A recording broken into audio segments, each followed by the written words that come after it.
Okay. So കഴിഞ്ഞ ക്ലാസ്സിൽ നമ്മൾ ഡിസ്കസ് ചെയ്തിട്ടുണ്ടായിരുന്നത് ഡിമാൻഡ് ഫോർ മണിയാണ് അല്ലെ. ലാസ്റ്റ് ആയിട്ട് ആക്സിലേറ്റർ മൾട്ടിപ്ലയർ തിയറിയും ഡിമാൻഡ് ഫോർ മണിയുമാണ് നമ്മൾ കഴിഞ്ഞ ക്ലാസ്സിൽ ഡിസ്കസ് ചെയ്തിട്ടുണ്ടായിരുന്നത്. ഇന്ന് ബേസിക്കലി നമുക്ക് നോക്കാനുള്ളത് സപ്ലൈ ഓഫ് മണിയും വളരെ ഇമ്പോർട്ടന്റ് ആയിട്ടുള്ള ISLM മോഡലുമാണ് നമുക്ക് ഇന്ന് കവർ ചെയ്യാൻ ഉദ്ദേശിക്കുന്നത്. ISLMന്റെ വലിയൊരു ഗ്രാഫിക്കൽ ഡെറിവേഷനിലേക്കൊന്നും നമ്മൾ പോകേണ്ട ആവശ്യമില്ല. അതിന്റെ ബേസിസ് അല്ലെങ്കിൽ എക്സാം പോയിന്റ് ഓഫ് വ്യൂവിൽ വരുന്ന ക്വസ്റ്റ്യൻസിനെ എങ്ങനെ നമുക്ക് ആൻസർ ചെയ്യാം എന്നുള്ള രൂപത്തിൽ മാത്രം നമ്മൾ നോക്കിയാൽ മതി. അപ്പോ നമുക്കറിയാം മണി ഡിമാൻഡ്, നമ്മൾ കഴിഞ്ഞ ക്ലാസ്സിൽ ഡിസ്കസ് ചെയ്ത മണി ഡിമാൻഡ്. ആരാണ് മണിയെ ഡിമാൻഡ് ചെയ്യുന്നത്? പബ്ലിക് ആണ് അല്ലെ, ജനങ്ങളാണ് മണിയെ സപ്ലൈ ചെയ്യുന്നത്. സെൻട്രൽ ഗവൺമെന്റ് അല്ലെങ്കിൽ ഗവൺമെന്റ് എന്നൊക്കെ നമുക്ക് പറയാൻ പറ്റുന്ന ആ ഒരു അതോറിറ്റി സൈഡിലാണ് നമുക്ക് സപ്ലൈ കാണാൻ പറ്റുക. അപ്പൊ മണി സപ്ലൈ എന്ന് പറഞ്ഞാൽ total stock of money held by the public at a particular point of time. ഒരു പെർട്ടിക്കുലർ പോയിന്റ് ഓഫ് ടൈമിൽ, അപ്പൊ പെർട്ടിക്കുലർ പോയിന്റ് ഓഫ് ടൈം എന്ന് പറഞ്ഞാൽ മനസ്സിലാക്കുക, മണി സപ്ലൈ എന്താണ്? ഒരു സ്റ്റോക്ക് കോൺസെപ്റ്റ് ആണ്. ഓക്കെ, അതും എക്സാമിന് ചോദിക്കാറുണ്ട് കേട്ടോ. മണി സപ്ലൈ ഫ്ലോ കോൺസെപ്റ്റ് ആണോ സ്റ്റോക്ക് കോൺസെപ്റ്റ് ആണോ എന്നുള്ളതൊക്കെ. മണി സപ്ലൈ ഒരു സ്റ്റോക്ക് കോൺസെപ്റ്റ് ആണ്. ഒരു പെർട്ടിക്കുലർ പോയിന്റ് ഓഫ് ടൈമിൽ ആ ഒരു ഒരു ഒരു ഇക്കോണമിയിൽ അവിടുത്തെ പബ്ലിക്കിന്റെ കയ്യിലുള്ള ടോട്ടൽ അവര് ഹോൾഡ് ചെയ്യുന്ന ടോട്ടൽ എമൗണ്ട് ഓഫ് അല്ലെങ്കിൽ സ്റ്റോക്ക് ഓഫ് മണിയെയാണ് നമ്മൾ സപ്ലൈ ഓഫ് മണി എന്ന് പറയാം. ഇതെന്ത് ചെയ്യും? It includes currency and different types of deposit held by the public. പബ്ലിക്കിന്റെ കയ്യിലുള്ള കറൻസിയും അതുപോലെ തന്നെ വ്യത്യസ്തമായിട്ടുള്ള ഡെപ്പോസിറ്റുകളൊക്കെയാണ് നമ്മൾ ഇതുകൊണ്ട് ഉദ്ദേശിക്കുന്നത്. അപ്പോൾ പ്രധാനമായിട്ടും ചില 4 കോമ്പണൻസ് ആണ് ഒരു മണി സപ്ലൈക്ക് ഉള്ളത്. ഒന്ന്, currency notes and coins with the public. പബ്ലിക്കിന്റെ കയ്യിലുള്ള കറൻസി നോട്ട്സും അതുപോലെ തന്നെ കോയിൻസും. 2, demand deposit with the bank. ബാങ്കിൽ ഒരു ആളുകൾ വെച്ചിട്ടുള്ള ഡിമാൻഡ് ഡെപ്പോസിറ്റ്. അതുപോലെ തന്നെ ടൈം ഡെപ്പോസിറ്റ് വിത്ത് ബാങ്ക്. നമുക്കറിയാം ടൈം ഡെപ്പോസിറ്റ് ഉണ്ടാവും അല്ലെ, ഒരു പെർട്ടിക്കുലർ ടൈമിലേക്ക് നമ്മൾ ഡെപ്പോസിറ്റ് ചെയ്യുന്ന മണി, അതും നമ്മൾ മണി സപ്ലൈയുടെ അണ്ടറിലാണ് ഉൾപ്പെടുത്താറുള്ളത്. അതുപോലെ തന്നെ മറ്റേതെങ്കിലും ഡെപ്പോസിറ്റുകൾ ഉണ്ടെങ്കിൽ അതിനെ RBIയിൽ നമ്മൾ വെക്കുന്ന മറ്റേതെങ്കിലും ഡെപ്പോസിറ്റുകൾ ഉണ്ടെങ്കിൽ അതും നമ്മുടെ മണി സപ്ലൈയുടെ അണ്ടറിൽ വരുന്നതാണ്. ഇനി നമുക്ക് പ്രധാനമായിട്ടും നമുക്ക് മണി ആൻഡ് ബാങ്കിങ് ഡിസ്കസ് ചെയ്യുകയാണെങ്കിലും മാക്രോ എക്കണോമിക്സ് ഡിസ്കസ് ചെയ്യുകയാണെങ്കിലും ഒക്കെ നമുക്ക് കുറച്ച് എന്താ പറയുക, M1, M2, M3, M4 എന്ന് പറയുന്ന മോണിറ്ററി അഗ്രിഗേറ്റ്സ് ഉണ്ട്. അതിൽ ഏറ്റവും പ്രധാനപ്പെട്ടതാണ് M1. M1 എന്ന് പറഞ്ഞാൽ നാരോ മണി എന്നാണ് നമ്മൾ വിളിക്കുന്ന, M1നെ വിളിക്കുന്ന മറ്റൊരു പേര്. ചില എക്സാമുകളിൽ M1 എന്നുള്ളതിന് പകരം നാരോ മണി എന്ന് തന്നെ ഡയറക്റ്റ് ആയിട്ട് അവർ ചോദിക്കാറുണ്ട്. അപ്പൊ നാരോ മണിയെ നമ്മൾ ഡിഫൈൻ ചെയ്യാറുള്ളത്, അല്ലെങ്കിൽ M1നെ നമ്മൾ ഡിഫൈൻ ചെയ്യാറുള്ളത് C+DD+OD എന്നുള്ളതാണ്. Currency with the public plus demand deposit with the bank plus other deposit with the RBI. ഇനി നമ്മൾ M1, M2, M3യെ കൺസിഡർ ചെയ്യുകയാണെങ്കിൽ ഇതിൽ ഏറ്റവും ലിക്വിഡ് ആയിട്ടുള്ള, ഏറ്റവും മോസ്റ്റ് ലിക്വിഡ് ആയിട്ടുള്ള അഗ്രഗേറ്റ് മെഷർ ആണെന്ത്? നമ്മൾ ഈ പറയുന്ന M1 എന്നുള്ളത്. അപ്പൊ നിങ്ങൾ മനസ്സിലാക്കുക, ഏറ്റവും ലിക്വിഡ് ആയിട്ടുള്ളത് M1, M2, M3യെ നമ്മൾ കൺസിഡർ ചെയ്യുന്ന സമയത്ത് അത് M1 ആണ്. M1 എന്ന് പറഞ്ഞാൽ അത് C+, അതായത് currency with the public plus demand deposit with the bank plus other deposit with the RBI എന്നുള്ളതാണെന്ന് മനസ്സിലാക്കുക. രണ്ടാമത്താണെന്ത്? M2 എന്നുള്ളത്. M2 എന്ന് പറഞ്ഞാൽ M1 plus savings deposit with the post office banking ആണ്. അതായത് M1ൽ നമ്മൾ എന്തൊക്കെ ഉൾപ്പെടുത്തിയിട്ടുണ്ട്? C+DD+OD. ഇതിന്റെ കൂടെ saving deposit with post office saving ബാങ്ക്സും കൂടി നമ്മൾ ഉൾപ്പെടുത്തുന്നതാണ് എന്ത്? M2 എന്നുള്ളത്. അപ്പൊ M2വിൽ എന്തുണ്ട്? M1 ഉണ്ട് പ്ലസ് പോസ്റ്റ് ഓഫീസ് സേവിങ്സ് ഡെപ്പോസിറ്റുകളും ഉണ്ടെന്ന് മനസ്സിലാക്കുക. M3 ആണെന്ത്? ബ്രോഡ് മണി. M3യിലേക്ക് എഗെയിൻ M1 നമ്മൾ പറഞ്ഞു.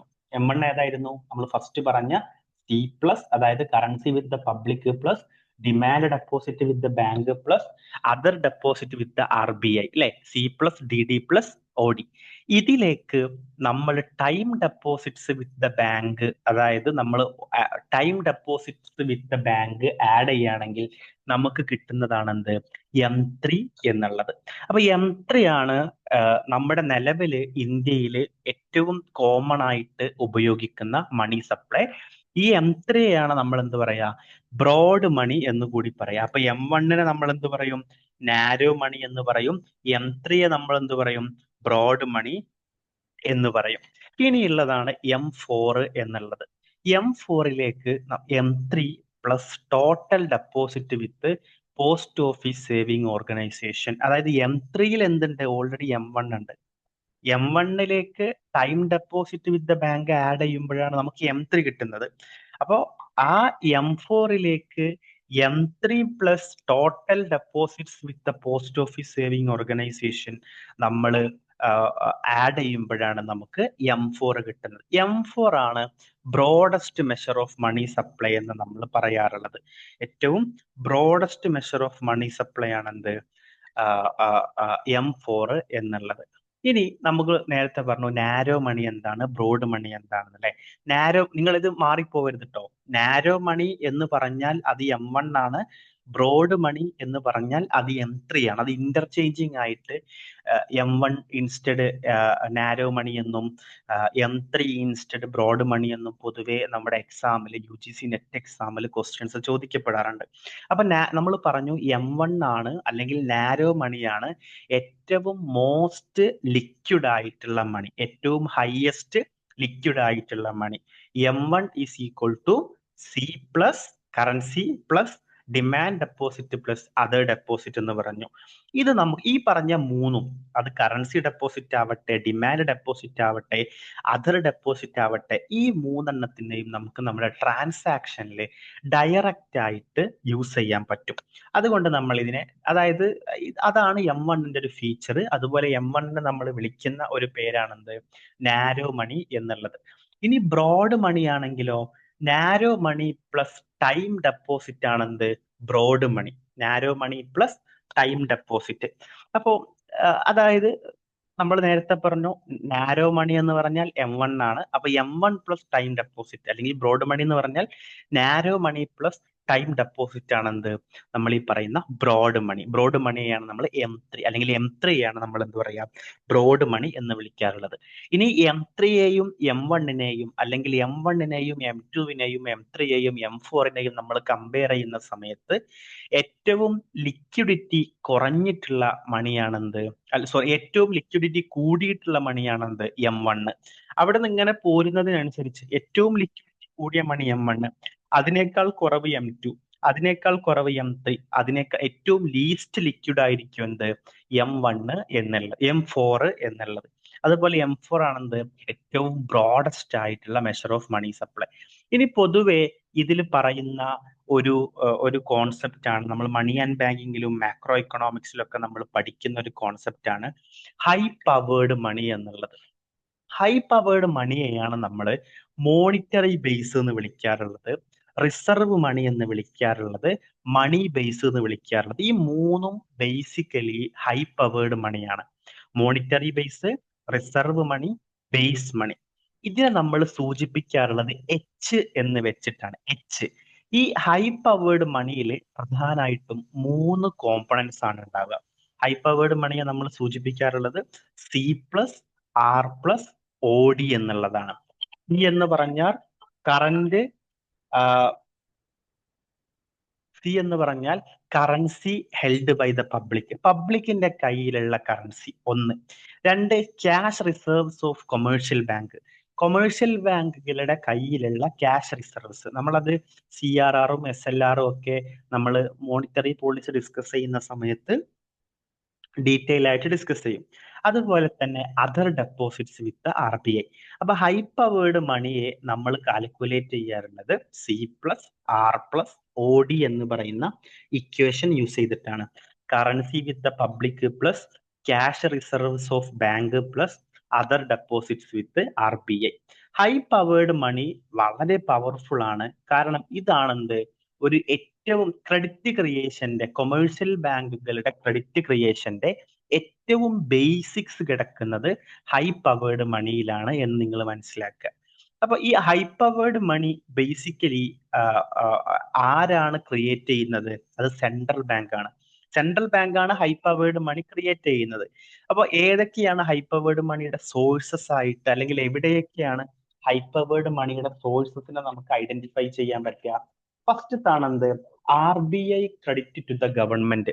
Government, reserve bank of India ഗവൺമെന്റുകൾക്ക് കൊടുക്കുന്ന കടം, അതുപോലെ തന്നെ reserve bank of India commercial ബാങ്കുകൾക്ക് കൊടുക്കുന്ന കടം. നമ്മൾ കൊമേഴ്ഷ്യൽ ബാങ്കുകളും റിസർവ് ബാങ്ക് ഓഫ് ഇന്ത്യയുടെ ഒക്കെ ഫങ്ഷൻസ് നിങ്ങൾ പഠിച്ച സമയത്ത് നിങ്ങൾ പഠിച്ചിട്ടുണ്ടാവും. ലെൻഡർ ഓഫ് ലാസ്റ്റ് റിസോർട്ട് എന്നുള്ളത്. കൊമേഴ്ഷ്യൽ ബാങ്കുകൾക്ക് എന്തെങ്കിലും മോണിറ്ററിസ്റ്റിക് ആയിട്ടുള്ള എന്തെങ്കിലും ആവശ്യങ്ങൾ വരികയാണെങ്കിൽ അത് തീർക്കാനുള്ളത് ആരാണ്? അത് റിസർവ് ബാങ്ക് ഓഫ് ഇന്ത്യയാണ് എന്നർത്ഥം. അപ്പൊ അതുപോലെ തന്നെ RBI credit to financial institutions. നമുക്ക് കാണാൻ പറ്റും, ജസ്റ്റ് ഒരു ഒരു ബാങ്കിങ് സിസ്റ്റം മാത്രമല്ല നമ്മുടെ സൊസൈറ്റിയിലുള്ളത്. നമുക്ക് ഒരുപാട് other non banking financial institutions നമുക്കറിയാലേ. അപ്പോൾ അതുപോലെയുള്ള ആളുകൾക്കും RBI കൊടുക്കുന്നത്, അതുപോലെ തന്നെ net foreign exchange assets of reserve bank of India, അതുപോലെ തന്നെ government currency liabilities to the public, ഗവൺമെന്റിന്റെ ബാധ്യതകൾ, ഇതൊക്കെയാണ് എന്ത് ഹൈ പവേർഡ് മണിയുടെ സോഴ്സസ് ആയിട്ട് നമുക്ക് പറയാൻ പറ്റാം. ഇനി RBI ഗവൺമെന്റിന്റെ സെക്യൂരിറ്റീസ് പർച്ചേസ് ചെയ്യുന്ന സമയത്ത്, RBI ഗവൺമെന്റിന്റെ സെക്യൂരിറ്റീസ് പർച്ചേസ് ചെയ്യുക എന്ന് പറഞ്ഞാൽ എന്താണ്? റിസർവ് ബാങ്ക് ഓഫ് ഇന്ത്യ ഗവൺമെന്റിന് അങ്ങോട്ട് പൈസ കൊടുക്കേണ്ടി വരും. അപ്പോഴാണ് ഗവൺമെന്റിൽ നിന്ന് സെക്യൂരിറ്റീസ് റിസർവ് ബാങ്ക് ഓഫ് ഇന്ത്യക്ക് കിട്ടുന്നുണ്ടാവുക. സ്വാഭാവികമായിട്ടും എന്ത് ചെയ്യും? ഹൈ പവേർഡ് മണിയുടെ അളവ് കൂടും എന്നുള്ളതാണ്. ഇനി RBI സെക്യൂരിറ്റീസ് സെല്ല് ചെയ്യുന്ന സമയത്തോ, റിസർവ് ബാങ്ക് ഓഫ് ഇന്ത്യക്ക് RBI അത് സെല്ല് ചെയ്യുന്ന സമയത്ത് നമുക്ക് എന്ത് ചെയ്യും? നമ്മൾ അങ്ങോട്ട് പൈസ കൊടുക്കേണ്ടി വരും അല്ലേ? അപ്പൊ സൊസൈറ്റിയിലുള്ള ഹൈ പവേർഡ് മണിയുടെ അളവ് കുറയും എന്നുള്ളതാണ്. ഇനി വളരെ പ്രധാനപ്പെട്ട ഒരു കോൺസെപ്റ്റ് ആണ് മണി മൾട്ടിപ്ലയർ. നമ്മൾ കഴിഞ്ഞ ക്ലാസ്സുകളിലൊക്കെ ആയിട്ട് ഒരുപാട് മൾട്ടിപ്ലയേഴ്സ് പഠിച്ചിട്ടുണ്ടായിരുന്നു അല്ലെ? അതിൽ നിന്നൊക്കെ വ്യത്യസ്തമായിട്ടുള്ള ഒരു തിയറിയാണ് മണി മൾട്ടിപ്ലയർ കൊണ്ട് നമ്മൾ ഉദ്ദേശിക്കുന്നത്. മണി മൾട്ടിപ്ലയറിന്റെ ഇക്വേഷൻ എന്ന് പറഞ്ഞാൽ M/H ആണ്. അതായത് money supply divided by high powered മണിയാണെന്ത്? മണി മൾട്ടിപ്ലയറിന്റെ ഇക്വേഷൻ. നിങ്ങൾക്ക് ഇവിടെ കാണാൻ പറ്റും, money multiplier is equal to M divided by H, money supply divided by high powered money എന്ന് നമുക്ക് കാണാൻ പറ്റും. ഇത് മണി മൾട്ടിപ്ലയറിന്റെ ഒരു ഇക്വേഷൻ ആണ് കേട്ടോ. നമുക്ക് ഒരുപാട് ഇക്വേഷൻസ് ഉണ്ട്. ഇതെങ്ങനെയാ ഡിറൈവ് ചെയ്യുന്നതെന്ന് ചോദിച്ചാല്, നമുക്കറിയാം മണി സപ്ലൈയെ നമ്മൾ ഈ വലിയ M എന്ന് പറഞ്ഞാൽ മണി സപ്ലൈ ആണ്, ചെറിയ M എന്ന് പറഞ്ഞാൽ മണി മൾട്ടിപ്ലയർ ആണ്. അപ്പൊ മണി സപ്ലൈയെ നമ്മൾ എങ്ങനെയാണ് കണ്ടെത്താറുള്ളത്? മണി മൾട്ടിപ്ലയർ ഇൻറ്റു ഹൈ പവേർഡ് മണിയാണ് മണി സപ്ലൈക്ക് നമുക്ക് കണ്ടെത്താനുള്ള ഇക്വേഷൻ. അപ്പൊ ഇതിനെ നമ്മൾ റീഅറേഞ്ച് ചെയ്ത് കഴിഞ്ഞാൽ നമുക്ക് മണി മൾട്ടിപ്ലയർ കാണാനുള്ള ഇക്വേഷൻ കിട്ടും. അതാണ് ഈ money supply divided by high powered money എന്നുള്ളത്. അപ്പൊ മണി മൾട്ടിപ്ലയർ കാണിക്കുന്നത് എന്താണ്? ഒരു 1 യൂണിറ്റ് ഓഫ് ഹൈ പവേർഡ് മണിയിൽ നിന്ന് നമുക്ക് ക്രിയേറ്റ് ചെയ്യാൻ പറ്റുന്ന മണി സപ്ലൈയുടെ അളവാണ് മണി മൾട്ടിപ്ലയർ കാണിക്കുന്നത്. ഇനി മണി മൾട്ടിപ്ലയറിന്റെ മറ്റൊരു 2 ഇക്വേഷനും കൂടിയുണ്ട്. ഒന്ന്, നമ്മൾ നേരത്തെ പറഞ്ഞ ബ്രോഡ് മണി ഉണ്ടല്ലേ, M3. ഈ broad money divided by reserve money ചെയ്ത് കഴിഞ്ഞാൽ നമുക്ക് എന്ത് കിട്ടും? മണി മൾട്ടിപ്ലയർ കിട്ടും. ഇതിൽ നിന്ന് പ്രോബ്ലംസ് UGC നെറ്റ് എക്സാമിൽ ചോദിക്കൂല, നിങ്ങൾ പേടിക്കണ്ട. ഇതിൽ നിന്ന് ചോദിക്കുക ഈ ഇക്വേഷൻസ് ഐഡന്റിഫൈ ചെയ്യാനാണ്. അതുപോലെ മണി മൾട്ടിപ്ലയറിന്റെ മറ്റൊരു ഇക്വേഷൻ ആണ് എന്ത്? 1/RR അല്ലെങ്കിൽ 1 റിസർവ് റേഷ്യോ എന്നുള്ളത്. അപ്പൊ റിസർവ് റേഷ്യോന്റെ വാല്യൂ തരികയാണെങ്കിൽ നമുക്ക് എന്ത് ചെയ്യാൻ പറ്റും? ഈ ഒരു ഇക്വേഷൻ യൂസ് ചെയ്തിട്ട് 1 റിസർവ് റേഷ്യോ യൂസ് ചെയ്തിട്ട് നമുക്ക് മണി മൾട്ടിപ്ലയർ കാണാൻ പറ്റും. ഇനി M3 ബ്രോഡ് മണിയുടെയും M0 റിസർവ് മണിയുടെയും വാല്യൂസ് നമുക്ക് തരികയാണെങ്കിൽ മണി മൾട്ടിപ്ലയറിന്റെ വാല്യൂ നമുക്ക് എന്ത് ചെയ്യാൻ പറ്റും? M3/M0 എന്ന് പറയുന്ന ഒരു ഇക്വേഷനിലൂടെയും കാണാൻ പറ്റും. ഇത് നമ്മളെ സംബന്ധിച്ച് വളരെ ഇമ്പോർട്ടന്റ് ആണ്, കാരണം ഇതിൽ നിന്നും ഫ്രീക്വന്റ് ആയിട്ട് ക്വസ്റ്റ്യൻസ് ചോദിക്കാറുണ്ട്. ഇനി നമ്മൾ ISLM മോഡലിലേക്ക് പോവാണ് അല്ലെ? ISLMന്റെ ഫുൾ എന്താണ്? ഇൻവെസ്റ്റ്മെന്റ് ആൻഡ് സേവിങ് ആണ് ISന്റേത്. LM എന്ന് പറഞ്ഞാൽ ലിക്വിഡിറ്റി മണി. അങ്ങനെ നമുക്ക് അതിന്റെ ഒരു ഫുൾ ഫോം ആവശ്യമില്ല. ബേസിക്കലി കാണിക്കുന്നത് IS എന്ന് പറഞ്ഞാൽ അത് ഗുഡ്സ് മാർക്കറ്റ് ഇക്വിലിബ്രിയം ആണ്. LM എന്ന് പറഞ്ഞാൽ അത് മണി മാർക്കറ്റ് ഇക്വിലിബ്രിയം ആണ് എന്ന് നിങ്ങൾ മനസ്സിലാക്കുക. IS എന്ന് പറഞ്ഞാൽ അത് ഗുഡ്സ് മാർക്കറ്റ് ഇക്വിലിബ്രിയം ആണ്. LM എന്ന് പറഞ്ഞാൽ അത് മണി മാർക്കറ്റ് ഇക്വിലിബ്രിയം ആണ്.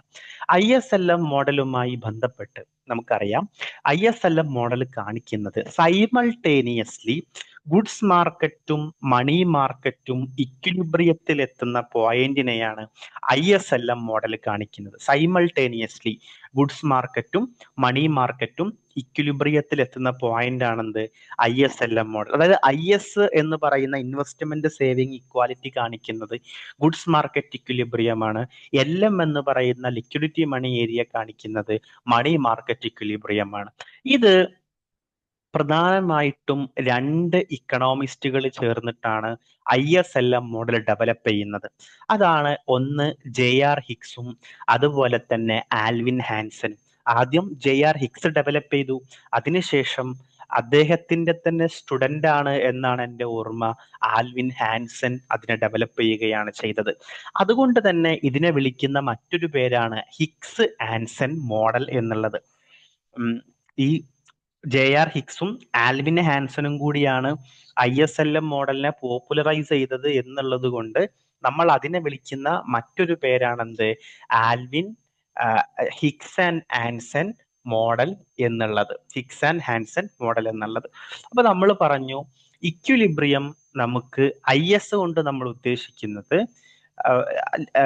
നമ്മുടെ ഗുഡ്സ് മാർക്കറ്റ് ഇക്വിലിബ്രിയം ആണ്. LM കൊണ്ട് നമ്മൾ ഉദ്ദേശിക്കുന്നത് മണി മാർക്കറ്റ് ഇക്വിലിബ്രിയം ആണ്. അപ്പൊ ഇതിലുള്ള പ്രധാനപ്പെട്ട രണ്ട് വേരിയബിൾസ് ആണ് ഇൻകവും ഇൻട്രസ്റ്റും. എങ്ങനെയാണ് income goods market equilibrium possible ആക്കുന്നത്? എങ്ങനെയാണ് interest money market equilibrium possible ആക്കുന്നത്? ഇത് രണ്ടും കൂടി എങ്ങനെയാണ് ISന്റെയും LMന്റെയും ഒരു പോസിബിലിറ്റി, ഒരു ഇക്വിലിബ്രിയം പോസിബിൾ ആക്കുന്നത് എന്നുള്ളതാണ്. അപ്പൊ ഇക്വിലിബ്രിയം കണ്ടീഷൻ എന്ന് പറഞ്ഞാൽ അത് IS is equal to LM ആണ്. IS എന്ന് പറയുന്ന ഗുഡ്സ് മാർക്കറ്റ് ഇക്വിലിബ്രിയവും LM എന്ന് പറയുന്ന മണി മാർക്കറ്റ് ഇക്വിലിബ്രിയവും കൂടി ഒരുമിച്ച് പോസിബിൾ ആവുന്ന പോയിന്റിനെയാണ് നമ്മൾ ISLM ഇക്വിലിബ്രിയം എന്ന് പറയാം. അപ്പൊ നമുക്ക് ആദ്യം IS കർവിലേക്ക് പോകാം. നമുക്ക് IS കർവിന്റെ ഡെറിവേഷൻ ഞാൻ ജസ്റ്റ് ഈ PPTയിൽ കൊടുത്തിട്ടുണ്ട്.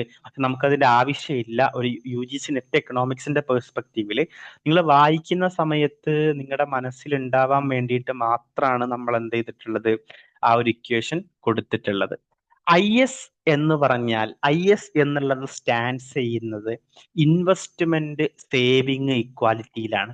അതായത് ISൽ നമുക്ക് കാണാൻ പറ്റുക different combinations of income and interest at which goods market is in equilibrium. Goods market ഇക്വിലിബ്രിയത്തിലാകുന്ന ഡിഫറെന്റ് കോമ്പിനേഷൻസ് ഓഫ് ഇൻട്രസ്റ്റിനെയും അല്ലെങ്കിൽ ഇൻകത്തെയുമാണ് നമുക്ക് ഈ ഒരു ISൽ കർവിൽ നമുക്ക് കാണാൻ പറ്റും. ഗുഡ്സ് മാർക്കറ്റ് ഇക്വിലിബ്രിയം കണ്ടീഷൻ എങ്ങനെയാണ്? Y is equal to C plus I plus G. നമ്മൾ പറയാറുണ്ടല്ലോ consumption plus investment plus government expenditure. Closed economy ആണെങ്കിൽ നമുക്ക് ഇതിനെ എങ്ങനെ എഴുതാൻ പറ്റും? S plus T is equal to I plus G എന്ന് നമുക്ക് എഴുതാൻ പറ്റും. അതായത് സിമ്പിൾ ആയിട്ട് മനസ്സിലാക്കുക, ഒരു 2 സെക്ടർ മോഡൽ ആണെങ്കിൽ അതിൽ ആരുണ്ടാവില്ല? ഗവൺമെന്റ് ഉണ്ടാവില്ല. ഓക്കെ, അപ്പോൾ അതിൽ സേവിങ്സും ഉണ്ടാവും ഇൻവെസ്റ്റ്മെന്റും ഉണ്ടാവും. അപ്പൊ 2 സെക്ടർ മോഡൽ ഇക്കോണമിയില് നോർമലി നമ്മൾ ഗുഡ്സ് മാർക്കറ്റ് ഇക്വിലിബ്രിയം പറയാറുള്ളത്, അല്ലെങ്കിൽ ഒരു നോർമലി ഇക്വിലിബ്രിയം കണ്ടീഷൻ 2 സെക്ടർ മോഡലിൽ പറയാറുള്ളത് ഹൗസ് ഹോൾഡ് സേവ് ചെയ്യുന്ന എമൗണ്ടും ഫേംസ് ഇൻവെസ്റ്റ് ചെയ്യുന്ന എമൗണ്ടും, അവരാണല്ലോ ടു സെക്ടറിന്റെ കേസിൽ ഒരു മാർക്കറ്റിൽ ഉണ്ടാവുക. അപ്പൊ ഹൗസ് ഹോൾഡ് സേവ് ചെയ്യുന്ന സേവിങ് എമൗണ്ട്സും അതുപോലെ നമ്മുടെ ഫേംസ് ഇൻവെസ്റ്റ് ചെയ്യുന്ന ഇൻവെസ്റ്റ്മെന്റ് എമൗണ്ടും ഈക്വൽ ആവുന്നതിനെയാണ്, അല്ലെങ്കിൽ സേവിങ് ഇൻവെസ്റ്റ്മെന്റ് ഇക്വാലിറ്റിയെയാണ് നമ്മൾ നോർമലി ഗുഡ്സ് മാർക്കറ്റിന്റെ കേസിൽ പറയാറുള്ളത്. ഇനി സ്ലോപ്പ് ഓഫ് IS കർവ് നമുക്കറിയാം, അത് ലെഫ്റ്റ് ടു റൈറ്റ് ആണ് അല്ലെ? ഇടത് ഭാഗത്ത് നിന്ന് വലത് ഭാഗത്തിലേക്ക് പോകുന്നതാണ് IS കർവിന്റെ ഒരു സ്ലോപ്പ് എന്ന് പറയുന്നത്.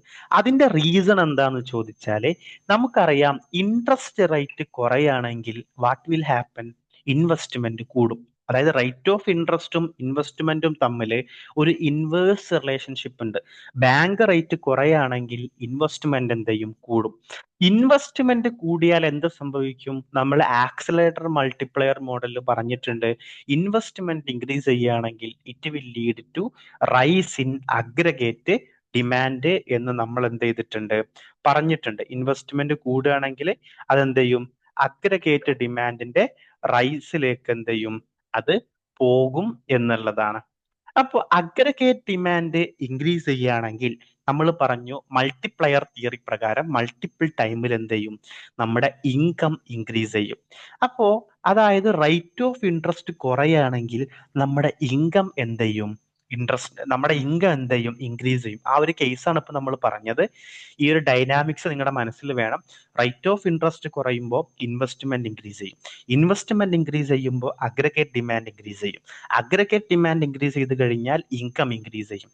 സോ ബേസിക്കലി ഇൻട്രസ്റ്റ് റേറ്റ് കുറയുന്നതിന്റെ ഭാഗമായിട്ട് നമുക്ക് നമ്മുടെ ഇൻകം, ഇക്കോണമിയിലെ ഇൻകം എന്ത് ചെയ്യുന്നുണ്ട്, കൂടുന്നുണ്ട്. ഇൻട്രസ്റ്റ് റേറ്റ് കുറയുമ്പോൾ ഇക്കോണമിയിലെ ഇൻകം കൂടുന്നുണ്ട്. അതാണ് നമുക്ക് ഈ R² കുറയുന്നതിന്റെ കാരണമായിട്ടാണ് ഇവിടെ എന്ത് ചെയ്യുന്നത്, Y എന്ന് പറയുന്ന ഇൻകം ഇൻക്രീസ് ചെയ്യുന്നത്. ഇതുകൊണ്ടാണ് IS കർവ് ഒരു നെഗറ്റീവ് സ്ലോപ്പ്ഡ് കർവ് ആയിട്ട് മാറുന്നത്. നമുക്ക് ഇതിന്റെ ഡെറിവേഷൻ നമുക്ക് നോക്കേണ്ട ആവശ്യം ഇല്ല. നമുക്ക് ഏറ്റവും ഇമ്പോർട്ടന്റ് ഇതാണ് IS കർവിനെ അഫക്റ്റ് ചെയ്യുന്ന, IS കർവിന്റെ സ്ലോപ്പിനെ അഫക്റ്റ് ചെയ്യുന്ന ഫാക്ടേഴ്സ് ഏതൊക്കെയാണ് എന്നുള്ളതാണ്. അതായത് IS കർവിന്റെ സ്ലോപ്പ് മെയിൻലി ഡിപ്പെൻഡ് ചെയ്യുന്ന കുറച്ച് ഫാക്ടേഴ്സ് ഉണ്ട്. അതിൽ ഫസ്റ്റത്താണെന്ത്, ഇൻട്രസ്റ്റ് ഇലാസ്റ്റിസിറ്റി ഓഫ് ഇൻവെസ്റ്റ്മെന്റ്.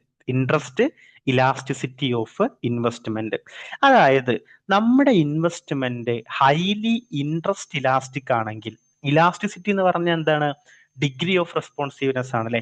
അപ്പൊ ഇൻവെസ്റ്റ്മെന്റിന്റെ ഇൻട്രസ്റ്റ് ഇലാസ്റ്റിസിറ്റി എന്ന് പറഞ്ഞാൽ എന്തായിരിക്കും, നമുക്കറിയാം, നമ്മൾ ഇവിടെ പഠിച്ചിട്ടുണ്ടായിരുന്നു, ഇൻട്രസ്റ്റ് കുറയാണെങ്കിൽ ഇൻവെസ്റ്റ്മെന്റ് കൂടും. അപ്പൊ ചെറിയ ഒരു എമൗണ്ട് ഓഫ് ഇൻട്രസ്റ്റ് കുറയാണെങ്കിൽ തന്നെ വലിയ എമൗണ്ട് ഓഫ് ഇൻവെസ്റ്റ്മെന്റ് കൂടുന്നുണ്ടെങ്കിൽ, അല്ലെങ്കിൽ ചെറിയ എമൗണ്ട് ഓഫ് ഇൻട്രസ്റ്റ് റേറ്റ് കൂടുമ്പോൾ വലിയ എമൗണ്ട് ഓഫ് ഇൻവെസ്റ്റ്മെന്റ് കുറയുന്നുണ്ടെങ്കിൽ അതിനെയാണ് നമ്മൾ ഹൈലി ഇലാസ്റ്റിക് ആയിട്ടുള്ള ഇൻവെസ്റ്റ്മെന്റ് എന്ന് പറയാം. അതല്ല, ഇൻട്രസ്റ്റ് റേറ്റിൽ വലിയ മാറ്റം വന്നാലും ഇൻവെസ്റ്റ്മെന്റിൽ മാറ്റം ചെറുതാണെങ്കിൽ അതിനെയാണ് നമ്മൾ ഇൻട്രസ്റ്റ് ഇലാസ്റ്റിസിറ്റി ഓഫ് ഇൻവെസ്റ്റ്മെന്റ് കുറവാണ് എന്ന് പറയാം. അപ്പൊ ഇൻവെസ്റ്റ്മെന്റ് ഹൈലി ഇൻട്രസ്റ്റ് ഇലാസ്റ്റിക് ആണെങ്കിൽ ഒരു ചെറിയ ഇൻട്രസ്റ്റ് റേറ്റിൽ വരുന്ന ഒരു ചെറിയ ചേഞ്ചസ് എന്ത് ചെയ്യും, നമ്മുടെ ഇൻവെസ്റ്റ്മെന്റിൽ വലിയ ചേഞ്ചസ് വരുത്തും. ആ സമയത്ത് IS കർവ് ഫ്ലാറ്റർ ആയിരിക്കും. നിങ്ങളിത് മനസ്സിലാക്കണം കേട്ടോ. അതായത് ഇൻട്രസ്റ്റ് റേറ്റ് ഇലാസ്റ്റിക് ആണെങ്കിൽ, ഇൻട്രസ്റ്റ് റേറ്റിൽ വരുന്ന ചേഞ്ചസ് ഇൻവെസ്റ്റ്മെന്റിനെ വലിയ രീതിയിൽ ബാധിക്കുന്നുണ്ടെങ്കിൽ അവിടുത്തെ IS കർവ് എന്തായിരിക്കും, ഫ്ലാറ്റർ ആയിരിക്കും. ഇൻവെസ്റ്റ്മെന്റ് ഇൻട്രസ്റ്റ് ഇൻഇലാസ്റ്റിക് ആണെങ്കിലോ IS കർവ് സ്റ്റീപ്പർ ആയിരിക്കും. ഇൻട്രസ്റ്റിൽ വരുന്ന ചേഞ്ചസ് ഇൻവെസ്റ്റ്മെന്റിനെ വലിയ രീതിയിൽ ബാധിക്കുന്നില്ല എന്നുണ്ടെങ്കിൽ IS കർവ് സ്റ്റീപ്പർ ആയിരിക്കും. ഇത് എക്സാമിന് വളരെ റെഗുലർ ആയിട്ട് ചോദിക്കുന്ന ISLM മോഡലിൽ നിന്ന് വളരെ റെഗുലർ ആയിട്ട് ചോദിക്കുന്ന ഒരു ടൈപ്പ് ഓഫ് ക്വസ്റ്റ്യൻ ആണ് കേട്ടോ. അതുപോലെ തന്നെ രണ്ടാമത്തതാണ് marginal propensity to consumer. MPC high ആണെങ്കിൽ, നമ്മൾ മൾട്ടിപ്ലയർ തിയറി ഒക്കെ പറഞ്ഞ സമയത്ത് പറഞ്ഞു MPC ഹൈ ആണെങ്കിൽ മൾട്ടിപ്ലയർ എന്തായിരിക്കും, ഹൈ ആയിരിക്കും. MPC ഹൈ ആണെങ്കിൽ മൾട്ടിപ്ലയർ എന്തായിരിക്കും, ഹൈ ആയിരിക്കും. അതായത് ഇൻവെസ്റ്റ്മെന്റിൽ വരുന്ന ഒരു ചേഞ്ചസ് എന്തായിരിക്കും, ഇൻകത്തില്, നമ്മുടെ മൊത്തത്തിലുള്ള Y എന്ന് പറയുന്ന ഇൻകത്തില് വലിയ ചേഞ്ചസ് വരുത്തും. അത് കാരണമായിട്ട് IS കർവ് ഫ്ലാറ്റർ ആയിരിക്കും. Which means marginal propensity to consume MPC high ആണെങ്കിൽ മൾട്ടിപ്ലയർ ഹൈ ആയിരിക്കും. ഈ മൾട്ടിപ്ലയർ ഹൈ ആണെങ്കിൽ ഇൻവെസ്റ്റ്മെന്റിൽ വരുന്ന ചെറിയ ചേഞ്ചസ് പോലും നമ്മുടെ ടോട്ടൽ ഇൻകത്തില് വലിയ ചേഞ്ച് വരുത്തും. അതാണ് നമ്മൾ മൾട്ടിപ്ലയർ തിയറിയിൽ പറഞ്ഞത്. നമ്മൾ അതിനെ പരസ്പരം കണക്ട് ചെയ്യണം കേട്ടോ. അതാണ് നമ്മൾ മൾട്ടിപ്ലയർ തിയറിയിൽ പറഞ്ഞത്. മൾട്ടിപ്ലയർ തിയറിയിൽ നമ്മൾ എന്താ പറഞ്ഞത്? ഇൻവെസ്റ്റ്മെന്റിൽ വരുന്ന ചേഞ്ചസ് എങ്ങനെയാണ് ഇൻകത്തിൽ ചേഞ്ചസ് ഉണ്ടാക്കുന്നത് എന്നാണ് മൾട്ടിപ്ലയറിൽ പറഞ്ഞത്. ഇനി ആക്സിലറേറ്റർ തിയറിയിൽ നമ്മൾ എന്താ പറഞ്ഞത്? എങ്ങനെയാണ് ഇൻകത്തിൽ വരുന്ന ചേഞ്ചസ് ഇൻവെസ്റ്റ്മെന്റിൽ ചേഞ്ചസ് ഉണ്ടാക്കുന്നത് എന്നാണ് ആക്സിലറേറ്റർ തിയറിയിൽ പറഞ്ഞത്. അപ്പോൾ ഇൻവെസ്റ്റ്മെന്റ് നമ്മുടെ MPC ഹൈ ആണെങ്കിൽ നമ്മുടെ മൾട്ടിപ്ലയർ ഹൈ ആയിരിക്കും. ഇൻവെസ്റ്റ്മെന്റ് സ്വാഭാവികമായിട്ടും ഇൻവെസ്റ്റ്മെന്റിൽ വരുന്ന ചേഞ്ചസ് എന്ത് ചെയ്യും? ഇൻകത്തിൽ വലിയ ചേഞ്ചസ് വരുത്തും. IS കർവ് എന്ത് ചെയ്യും? സ്വാഭാവികമായിട്ടും ഫ്ലാറ്റർ ആയിരിക്കും. ഇനി നേരെ opposite, marginal propensity to consume low ആണെങ്കിലോ IS കർവ് സ്റ്റീപ്പറും ആയിരിക്കും എന്നുള്ളതാണ്. ഇനി IS കർവില് ഇതാണ് നിങ്ങളെ സംബന്ധിച്ച് ഏറ്റവും ഇമ്പോർട്ടന്റ്. നിങ്ങൾക്ക് എന്ത് വളരെ ഫ്രീക്വന്റ് ആയിട്ട് നമ്മുടെ എക്സാമുകൾക്ക് എന്ത് ചെയ്യാറുണ്ട്? ഈ ഒരു ഏരിയയിൽ നിന്ന് ക്വസ്റ്റ്യൻസ് ചോദിക്കാറുണ്ട്. IS കർവ് എപ്പോഴാണ് റൈറ്റിലേക്ക് ഷിഫ്റ്റ് ചെയ്യുക? IS കർവ് എപ്പോഴാണ് ലെഫ്റ്റിലേക്ക് ഷിഫ്റ്റ് ചെയ്യുക? നിങ്ങൾ IS കർവുമായി ബന്ധപ്പെട്ട് നിങ്ങൾ പ്രധാനമായിട്ടും മനസ്സിലാക്കേണ്ടത്, most of the case fiscal policies ആയിരിക്കും IS കർവില് ചേഞ്ചസ് വരുത്തുന്നുണ്ടാവുക. ഗുഡ്സ് മാർക്കറ്റിലെ IS കർവില് എപ്പോഴും ചേഞ്ചസ് വരുത്തുന്നുണ്ടാവുക നമ്മൾ ഈ പറയുന്ന ഫിസ്ക്കൽ പോളിസീസ് ആയിരിക്കും എന്ന് നിങ്ങൾ മനസ്സിലാക്കുക. അപ്പോ ഫിസ്ക്കൽ പോളിസീസ് ആണെങ്കിൽ നിങ്ങൾ ആലോചിക്കണം കേട്ടോ, ഫിസ്ക്കൽ പോളിസീസ് ആണെങ്കിൽ എക്സ്പാൻഷനറി ഫിസ്ക്കൽ പോളിസീസ് നടക്കുകയാണെങ്കിൽ ആ സമയത്ത് IS കർവ് എന്ത് ചെയ്യും? റൈറ്റിലോട്ട് ഷിഫ്റ്റ് ചെയ്യും. നോർമലി ഉള്ള കേസ് ആട്ടോ ഞാൻ പറയുന്നത്. ഫിസ്ക്കൽ പോളിസിയാണ് IS കർവിനെയും എല്ലാം IS കർവിനെ കാര്യമായിട്ട് ഷിഫ്റ്റ് ചെയ്യുന്നത്. എക്സ്പാൻഷനറി ഫിസ്ക്കൽ പോളിസി ആണെങ്കിൽ IS കർവുകൾ എന്ത് ചെയ്യും? റൈറ്റിലോട്ട് ഷിഫ്റ്റ് ചെയ്യും. കോൺട്രാക്ഷണറി ഫിസ്ക്കൽ പോളിസി ആണെങ്കിലോ IS കർവ് ലെഫ്റ്റിലേക്ക് ഷിഫ്റ്റ് ചെയ്യും. അപ്പൊ IS കർവ് റൈറ്റിലേക്ക് ഷിഫ്റ്റ് ചെയ്യും എപ്പോൾ? എക്സ്പാൻഷനറി ഫിസ്ക്കൽ പോളിസി ഉണ്ടാവുമ്പോൾ. ഏതൊക്കെയാണ് എക്സ്പാൻഷനറി ഫിസ്ക്കൽ പോളിസി? ഒന്ന്, ഗവൺമെന്റ് എക്സ്പെൻഡിച്ചർ ഇൻക്രീസ് ചെയ്യുക. 2, ഓട്ടോണമസ് ഇൻവെസ്റ്റ്മെന്റ് ഇൻക്രീസ് ചെയ്യുക. 3, ഓട്ടോണമസ് കൺസംഷൻ ഇൻക്രീസ് ചെയ്യുക. ടാക്സസ് കുറക്കുക. എക്സ്പോർട്ട് ഇൻക്രീസ് ചെയ്യുക. ഇത്രയും കാര്യങ്ങൾ ഉണ്ടായിക്കഴിഞ്ഞാൽ നോർമലി IS കർവ് എന്ത് ചെയ്യും? റൈറ്റിലേക്ക് ഷിഫ്റ്റ് ആവും. ഇനി IS കർവ് എപ്പോഴാണ് ലെഫ്റ്റിലേക്ക് ഷിഫ്റ്റ് ആവുക? ഒന്ന്, ഗവൺമെന്റ് എക്സ്പെൻഡിച്ചർ ഡിക്രീസ് ചെയ്യുന്ന സമയത്ത്. 2, ഓട്ടോണമസ് ഇൻവെസ്റ്റ്മെന്റ് ഡിക്രീസ് ചെയ്യുന്ന സമയത്ത്. 3, ഓട്ടോണമസ് കൺസംഷൻ ഡിക്രീസ് ചെയ്യുന്ന സമയത്ത്. 4, ടാക്സസ് ഇൻക്രീസ് ചെയ്യുന്ന സമയത്ത്. 5, എക്സ്പോർട്ട് ഡിക്രീസ് ചെയ്യുന്ന സമയത്ത്. അപ്പൊ എന്താണോ നമ്മൾ റൈറ്റിലോട്ട് ഷിഫ്റ്റ് ചെയ്യുന്ന കാരണങ്ങൾ പറഞ്ഞത്, അതിന്റെ നേരെ ഓപ്പോസിറ്റ് ആയിരിക്കും ലെഫ്റ്റിലേക്ക് ഷിഫ്റ്റ് ചെയ്യുന്ന കാരണങ്ങൾ. റൈറ്റിലേക്ക് ഷിഫ്റ്റ് ചെയ്യുന്ന കാരണങ്ങൾ നമ്മൾ ഏതൊക്കെയാണ് പറഞ്ഞത്? ഒന്ന്, ഗവൺമെന്റ് എക്സ്പെൻഡിച്ചർ ഇൻക്രീസ് ചെയ്യാം. എന്താണ് ഗവൺമെന്റിന്റെ എക്സ്പെൻഡിച്ചർ? ഗവൺമെന്റിന്റെ സ്പെൻഡിങ് ആണ്. ഗവൺമെന്റ് എത്രത്തോളം ഒരു ഇക്കോണമിയിൽ സ്പെൻഡ് ചെയ്യുന്നുണ്ട് എന്നുള്ളതിനെയാണ് നമ്മൾ ഗവൺമെന്റ് എക്സ്പെൻഡിച്ചർ എന്ന് പറയാം. അപ്പൊ ഗവൺമെന്റ് കൂടുതൽ ബിൽഡിങ്ങുകൾ ഉണ്ടാക്കുകയാണെങ്കിൽ, ഗവൺമെന്റ് കൂടുതൽ റോഡുകൾ ഉണ്ടാക്കുകയാണെങ്കിൽ, ഫ്ലാറ്റുകൾ കൺസ്ട്രക്ട് ചെയ്യുകയാണെങ്കിൽ സ്വാഭാവികമായിട്ടും ഗവൺമെന്റ് എക്സ്പെൻഡിച്ചർ ഇൻക്രീസ് ചെയ്യും. അവിടെ എന്ത് ചെയ്യും? IS കർവ് റൈറ്റിലേക്ക് ഷിഫ്റ്റ് ചെയ്യും. ഇനി ഓട്ടോണമസ് ഇൻവെസ്റ്റ്മെന്റ് ഇൻക്രീസ് ചെയ്യുകയാണെങ്കിൽ നമ്മൾ ഇൻവെസ്റ്റ്മെന്റിന്റെ എമൗണ്ട് കൂടുകയാണ്. ഓട്ടോണമസ് ഇൻവെസ്റ്റ്മെന്റ് എന്ന് പറഞ്ഞാൽ എന്താണ്? ഇൻഡിവിജ്വൽ ഇൻവെസ്റ്റ്മെന്റ് ഉണ്ട്, ഓട്ടോണമസ് ഇൻവെസ്റ്റ്മെന്റ് ഉണ്ട്. ഇൻഡിവിജ്വൽ ഇൻവെസ്റ്റ്മെന്റ് എന്ന് പറഞ്ഞാൽ നമ്മുടെ ലെവൽ ഓഫ് ഇൻകവുമായിട്ട് ബന്ധമുള്ള, കണക്റ്റഡ് ആയിട്ടുള്ള, പ്രപ്പോർഷനേറ്റ് ആയിട്ടുള്ള ഇൻവെസ്റ്റ്മെന്റിനെയാണ് നമ്മൾ ഇൻഡ്യൂസ്ഡ് ഇൻവെസ്റ്റ്മെന്റ് എന്ന് പറയാം. ലെവൽ ഓഫ് ഇൻകവുമായിട്ട് കണക്ഷൻ ഇല്ലാത്ത ഇൻവെസ്റ്റ്മെന്റിനെയാണ് നമ്മൾ ഓട്ടോണമസ് ഇൻവെസ്റ്റ്മെന്റ് എന്ന് പറയാം. അപ്പൊ ഓട്ടോണമസ് ഇൻവെസ്റ്റ്മെന്റ് നമുക്ക് ഇൻക്രീസ് ചെയ്യുകയാണെങ്കിൽ അവിടെ എന്ത് സംഭവിക്കും? IS കർവ് റൈറ്റിലേക്ക് ഷിഫ്റ്റ് ചെയ്യും. ഇനി ഓട്ടോണമസ് കൺസംഷൻ ഇൻക്രീസ് ചെയ്യുക, അല്ലെ? ഓട്ടോണമസ് നമുക്കറിയാം, ഇൻഡ്യൂസ്ഡ് കൺസംഷൻ ഉണ്ട്, ഓട്ടോണമസ് കൺസംഷൻ ഉണ്ട്. നമ്മൾ കൺസംഷൻ ഇക്വേഷൻ പഠിച്ചിട്ടുണ്ടായിരുന്നു, A+BY. അതിൽ A എന്ന് പറയുന്നതാണ് നമ്മൾ പറയുന്ന ഓട്ടോണമസ് കൺസംഷൻ. അപ്പൊ ഓട്ടോണമസ് കൺസംഷൻ ഇൻക്രീസ് ചെയ്യുകയാണെങ്കിലും എന്ത് സംഭവിക്കും? നമ്മുടെ IS കർവ് റൈറ്റിലേക്ക് ഷിഫ്റ്റ് ആവും. അല്ലെങ്കിൽ ടാക്സസ് ഡിക്രീസ് ചെയ്യുക. ടാക്സ് കുറക്കുകയാണെങ്കിൽ എന്ത് ചെയ്യും? ടാക്സ് കുറക്കുക എന്ന് പറഞ്ഞാൽ അത് എക്സ്പാൻഷണറി ഫിസ്ക്കൽ പോളിസിയാണ്. ടാക്സ് കൂട്ടിയാലാണ് അത് കോൺട്രാക്ഷൻ ആവുക. ടാക്സ് കുറക്കുക എന്ന് പറഞ്ഞാൽ അത് ജനങ്ങളുടെ കയ്യിൽ നിന്ന് ഗവൺമെന്റിലേക്ക് എത്തുന്ന എമൗണ്ട് കുറയാണെന്ന് അർത്ഥം, അല്ലെ? അപ്പൊ ടാക്സസ് ഡിക്രീസ് ചെയ്യുക, എക്സ്പോർട്ട് ഇൻക്രീസ് ചെയ്യുക. എക്സ്പോർട്ട് ഇൻക്രീസ് ചെയ്താലും ഇക്കോണമിയിൽ എന്തുണ്ടാവും? കൂടുതൽ പൈസ എത്തും. നമ്മുടെ ഗുഡ്സ് അല്ലെങ്കിൽ എക്സ്പോർട്ട് ഇൻക്രീസ് ചെയ്യുകയാണെങ്കിലും ഒരു എക്സ്പാൻഷണറി ഫിസ്ക്കൽ പോളിസിയുടെ സെയിം ഒരു എഫക്റ്റ് നമുക്ക് ഇക്കോണമിയിൽ കാണാൻ പറ്റും. ഇനി ഇതിന്റെ നേരെ ഓപ്പോസിറ്റ് ആയിരിക്കും IS കർവിനെ ലെഫ്റ്റിലേക്ക് ഷിഫ്റ്റ് ചെയ്യിപ്പിക്കുന്നത്. ഒന്ന്, ഗവൺമെന്റ് എക്സ്പെൻഡിച്ചർ ഡിക്രീസ് ചെയ്യുക. ഗവൺമെന്റിന് നമ്മൾ പറഞ്ഞ പോലെ ഒരുപാട് തരത്തിലുള്ള എക്സ്പെൻഡിച്ചേഴ്സ് ഉണ്ടാവും, റോഡ്, ഡാം, പാലം, മറ്റ് വെൽഫെയർ പ്രോഗ്രാമുകളൊക്കെ. അത് ഡിക്രീസ് ചെയ്യുകയാണെങ്കിൽ എന്ത് സംഭവിക്കും? IS കർവ് ലെഫ്റ്റിലോട്ട് എന്ത് ചെയ്യും? ഷിഫ്റ്റ് ചെയ്യും എന്നുള്ളതാണ്. അതുപോലെ ഓട്ടോണമസ് ഇൻവെസ്റ്റ്മെന്റ് എന്ത് ചെയ്യാണ്? ഡിക്രീസ് ചെയ്യുക. ഓട്ടോണമസ് ഇൻവെസ്റ്റ്മെന്റ് കൊണ്ട് നമ്മൾ പറഞ്ഞു എന്ത്? ഇൻവെസ്റ്റ്മെന്റ്, ഇൻഡ്യൂസ്ഡ് ഇൻവെസ്റ്റ്മെന്റ് ഉണ്ട്, ഓട്ടോണമസ് ഇൻവെസ്റ്റ്മെന്റ് ഉണ്ട്. അപ്പൊ അതില് ഓട്ടോണമസ് ഇൻവെസ്റ്റ്മെന്റ് എന്ന് പറഞ്ഞാൽ അത് ഇൻകവുമായിട്ട് ബന്ധമില്ലാത്ത ലെവൽ ഓഫ് ഇൻവെസ്റ്റ്മെന്റ് ആണ് എന്നർത്ഥം. അതുപോലെ തന്നെ ഓട്ടോണമസ് കൺസംഷൻ എന്ത് ചെയ്യാണ്?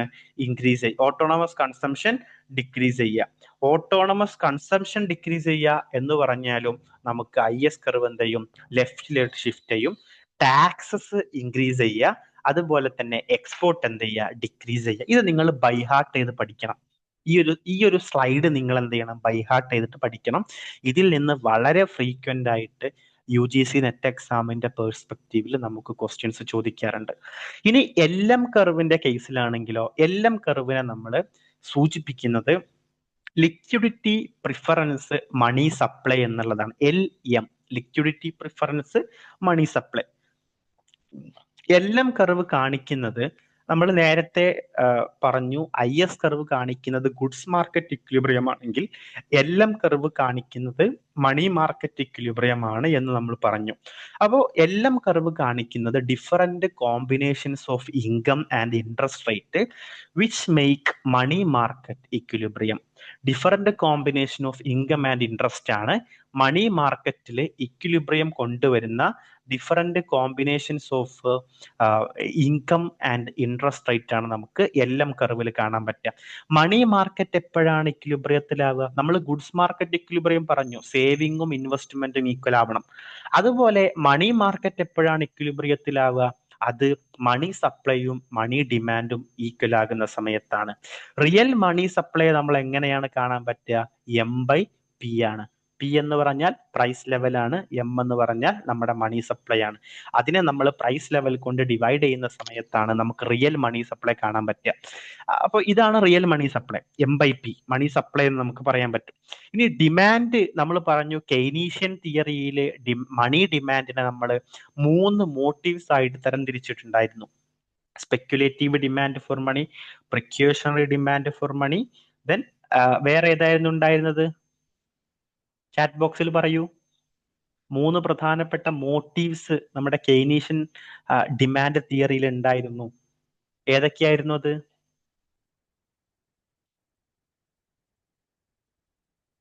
ട്രാൻസാക്ഷണറി motive, speculative motive, precautionary motive. അതില് ട്രാൻസാക്ഷണറി മോട്ടീവും പ്രിക്യൂഷണറി മോട്ടീവും ബേസിക്കലി ബേസ് ചെയ്യുന്നത് എന്തിനോടാണ്? നമുക്ക് 2 കാര്യങ്ങളുണ്ട്, അത് ഇൻകം ഉണ്ട്, റേറ്റ് ഓഫ് ഇൻട്രസ്റ്റ് ഉണ്ട്, അല്ലെ? അതിൽ ട്രാൻസാക്ഷൻ മോട്ടീവും പ്രിക്യൂഷണറി മോട്ടീവും ഡിപ്പെൻഡ് ചെയ്യുന്നത് Y എന്ന് പറയുന്ന ഇൻകത്തോടാണ്.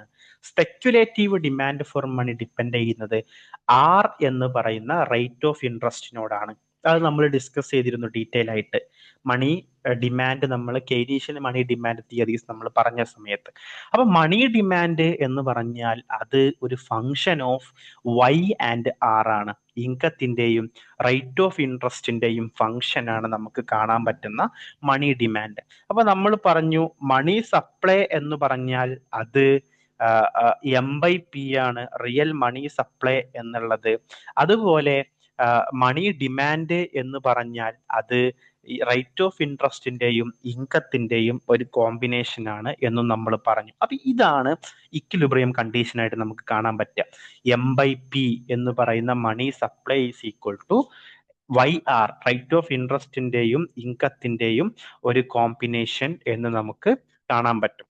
ഇനി LM കർവിന്റെ ഡെറിവേഷൻ ഇവിടെ കൊടുത്തിട്ടുണ്ട്. അത് നമ്മളെ സംബന്ധിച്ച് UGC നെറ്റ് എക്സാമിന്റെ പെർസ്പെക്റ്റീവിൽ ഇമ്പോർട്ടന്റ് അല്ല.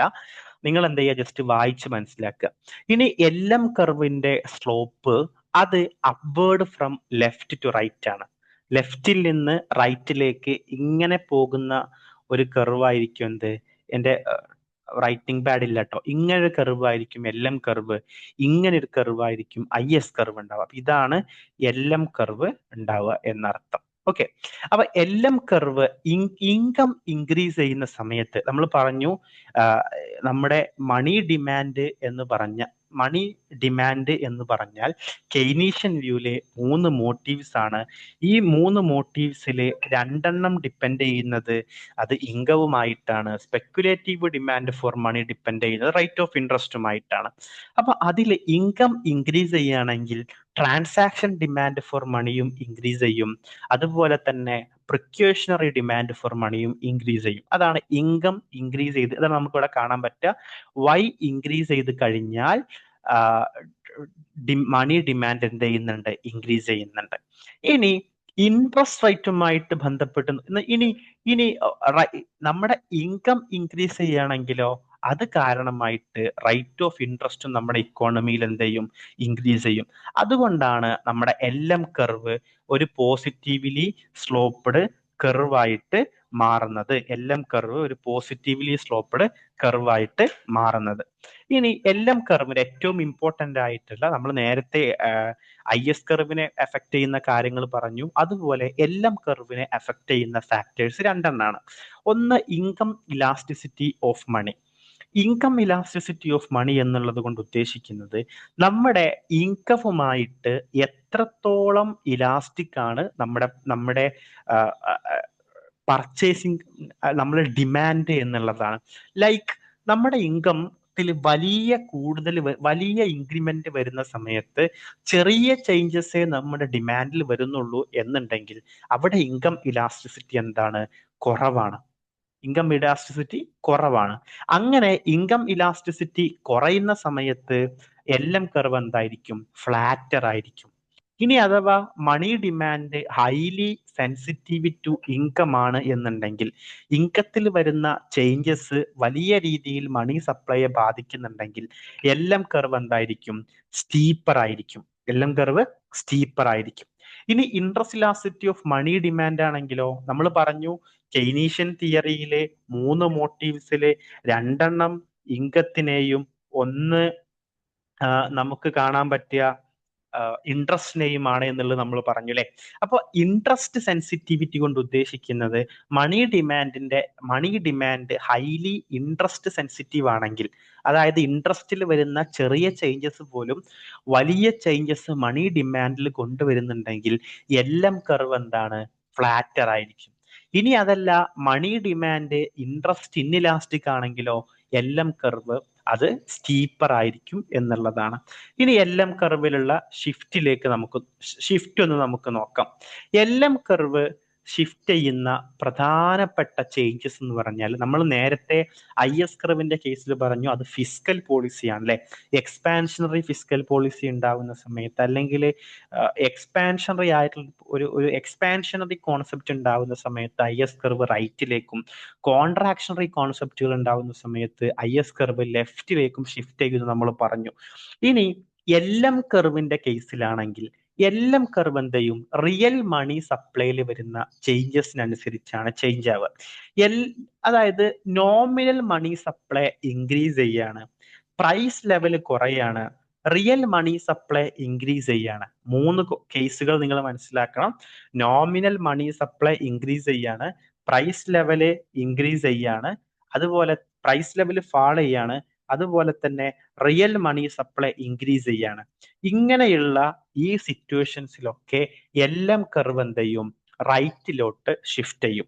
ഇനി LM കർവ് എപ്പോഴൊക്കെയാണ് ലെഫ്റ്റിലേക്ക് ഷിഫ്റ്റ് ചെയ്യുക, നോമിനൽ മണി സപ്ലൈ ഡിക്രീസ് ചെയ്യുക, പ്രൈസ് ലെവൽ ഇൻക്രീസ് ചെയ്യുക, റിയൽ മണി സപ്ലൈ ഡിക്രീസ് ചെയ്യുക. ഇത്രയും കേസുകൾ ഉണ്ടാകുന്ന സമയത്ത് LM ഷിഫ്റ്റ് എന്ത് ചെയ്യും, LM കർവ് എന്ത് ചെയ്യും? ലെഫ്റ്റിലോട്ട് ഷിഫ്റ്റ് ചെയ്യും. ഏതൊക്കെയാണ്? അതായത് എന്തൊക്കെയാണോ റൈറ്റിലേക്ക് ഷിഫ്റ്റ് ചെയ്യാൻ കോസ് ആവുന്നത് അതിന്റെ നേരെ ഓപ്പോസിറ്റ് എടുക്കുകയാണെങ്കിൽ നമുക്ക് ലെഫ്റ്റിലേക്ക് ഷിഫ്റ്റ് ചെയ്യുന്ന കോസുകൾ നമുക്ക് കിട്ടുമെന്നുള്ളതാണ്. ഇനി ISLM ഇക്വിലിബ്രിയം നമ്മൾ പറഞ്ഞു ഗുഡ്സ് മാർക്കറ്റിൽ നമുക്ക് കാണാൻ പറ്റുക സേവിങ്ങും ഇൻവെസ്റ്റ്മെന്റിന്റെയും ഇക്വാലിറ്റിയാണ് അല്ലെ. അത് നമ്മൾ നോർമലി എങ്ങനെയാണ് പറയുക? Y is equal to C+I+G ആണ്. ഇനി മണി മാർക്കറ്റിൽ LM മാർക്കറ്റിൽ നമുക്ക് കാണാൻ പറ്റുക മണി ഡിമാൻഡും മണി സപ്ലൈയും ഈക്വൽ ആകുന്ന ഒരു പോയിന്റ് ആണ്. അപ്പൊ ഇതെല്ലാം ഒരുമിച്ച് നടക്കുന്ന, അതായത് IS കർവിലുള്ള ഗുഡ്സ് മാർക്കറ്റ് ഇക്വിലിബ്രിയവും LM കർവിലുള്ള മണി മാർക്കറ്റ് ഇക്വിലിബ്രിയവും ഒരുമിച്ചാകുന്ന പോയിന്റിനെയാണ് നമ്മൾ എന്ത് പറയാ? ഇക്വിലിബ്രിയം പോയിന്റ് എന്ന് പറയാം. So both goods market and money markets are simultaneously in equilibrium. ഒന്ന് മാത്രം ഇക്വിലിബ്രിയത്തിലായാൽ പോരാ, ബോത്ത് മണി മാർക്കറ്റും ഇക്വിലിബ്രിയത്തിലാവണം, ഗുഡ്സ് മാർക്കറ്റും എന്താവണം? ഇക്വിലിബ്രിയത്തിൽ ആവണം എന്നുള്ളതാണ്. അപ്പോൾ ഈ ഇക്വിലിബ്രിയത്തിൽ നമുക്ക് കാണാൻ പറ്റുന്ന പ്രധാനപ്പെട്ട കാര്യങ്ങളാണെന്ത്? ഇക്വിലിബ്രിയം ഇൻകം നമുക്ക് അവിടുന്ന് കിട്ടും, ഇക്വിലിബ്രിയം ഇൻട്രസ്റ്റ് റേറ്റും നമുക്ക് അവിടുന്ന് കിട്ടും. അപ്പൊ നമുക്കറിയാം മണി മാർക്കറ്റിലാണെങ്കിലും ഗുഡ്സ് മാർക്കറ്റിലാണെങ്കിലും ബേസിക്കലി ഈ ഇക്വിലിബ്രിയം പോസിബിൾ ആക്കുന്നത് ആരാണ്? അത് ഇൻകവും ഇൻട്രസ്റ്റ് റേറ്റും ആണ് അല്ലെ. അപ്പൊ നമുക്ക് ഇക്വിലിബ്രിയം പോയിന്റിൽ നമുക്ക് ഇക്വിലിബ്രിയം ഇൻകവും കിട്ടും, ഇക്വിലിബ്രിയം ഇൻട്രസ്റ്റ് റേറ്റും കിട്ടും എന്നുള്ളതാണ്. ഇനി ഡിസ്ഇക്വിലിബ്രിയം നമുക്ക് ഉണ്ടാവുകയാണെങ്കിൽ, ഇപ്പോ IS കർവ് മുകളിലാണ് നമുക്ക് നമ്മുടെ രണ്ട് IS-LM കർവുകൾ ഇന്റർസെക്ട് ചെയ്യുന്നത്. IS കർവിന്റെ മുകളിലാണെങ്കിൽ അവിടെ എന്തായിരിക്കും? ഇൻട്രസ്റ്റ് റേറ്റ് ഹൈ ആയിരിക്കും, ഇൻവെസ്റ്റ്മെന്റ് ലോ ആയിരിക്കും. നിങ്ങൾ മനസ്സിലാക്കുക, IS കർവിന്റെ മുകളിലാണ് നമ്മുടെ ഇന്റർസെക്ഷൻ പോയിന്റ് എന്നുണ്ടെങ്കിൽ അവിടെ എന്തായിരിക്കും? ഇൻട്രസ്റ്റ് റേറ്റ് ഹൈയും ഇൻവെസ്റ്റ്മെന്റ് കുറവുമായിരിക്കും. ആ സമയത്ത് നമുക്കറിയാം നമ്മുടെ ഇൻവെസ്റ്റ്മെന്റ് കുറയുക എന്ന് പറഞ്ഞാൽ ഇൻവെസ്റ്റ്മെന്റ് സേവിങ് ഇക്വാലിറ്റിയാണ് നമുക്ക് വേണ്ടതല്ലേ. അപ്പൊ ഇൻവെസ്റ്റ്മെന്റ് കുറയുക എന്ന് പറഞ്ഞാൽ എന്താണ്? Saving is greater than investment എന്നുള്ളതായിരിക്കും. ഇനി അഥവാ IS കർവിന്റെ താഴെയാണ് ഇക്വിലിബ്രിയം സംഭവിക്കുന്നത്, അല്ലെങ്കിൽ LM കർവും IS കർവും ഇന്റർസെക്ട് ചെയ്യുന്നത് IS കർവിന്റെ ഇക്വിലിബ്രിയം പോയിന്റിന്റെ താഴെയാണെങ്കിൽ അവിടെ ഇൻവെസ്റ്റ്മെന്റ് ആയിരിക്കും സേവിങ്ങിനേക്കാൾ കൂടുതൽ ഉണ്ടാവുക. എക്സസ് ഡിമാൻഡ്, ഗുഡ്സ് മാർക്കറ്റിൽ എക്സസ് ഡിമാൻഡ് ഉണ്ടാവും എന്ന് നിങ്ങൾ മനസ്സിലാക്കുക. ഇനി LM കർവിന്റെ കേസിലാണെങ്കിലോ, LM കർവിന്റെ മുകളിലാണെങ്കിൽ അവിടെ മണി സപ്ലൈ ആയിരിക്കും മണി ഡിമാൻഡിനേക്കാൾ കൂടുതലായിട്ടുണ്ടാവുക. മണി സപ്ലൈ ആയിരിക്കും മണി ഡിമാൻഡിനേക്കാൾ കൂടുതലായിട്ടുണ്ടാവുക.